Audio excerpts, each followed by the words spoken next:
going forth and speaking boldly about Jesus. And in your book, Draw Near, How Painful Mhm. Experiences Become the Birthplace of Blessings.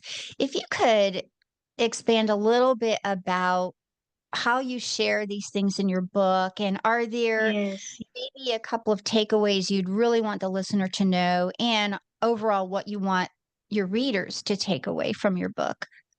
yes. The idea of the concept of this book was born really in the first 1.5 years after I lost my husband, and I need to say that this time was really the most painful time in my life. I've really been through a lot, and I always thought, oh, it can get worse. So I now have uh, lived through so much. But this was really the worst. I barely survived day. I lived day by day simply, and the worst was not simply the loss itself and all the other losses that it induces, but it was the struggle with God. It was the struggle of keeping my faith alive and keeping my trust in God alive, especially when there were no answers and there were only questions.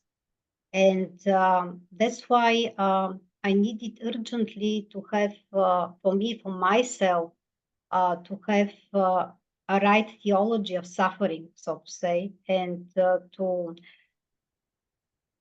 to start to train my mind to think through how God sees things and through the biblical perspective about suffering. Because if it's only pain, what is actually the good in it? Yes, we will live through many losses, but surely God will give us a lot of blessings too and a lot of gains. So my question was, okay, these are the losses, but what are the gains? Of course, the gains are mainly spiritual, but surely this is not in vain what we are going through as believers, and the Lord has prepared a lot of good things in store for us.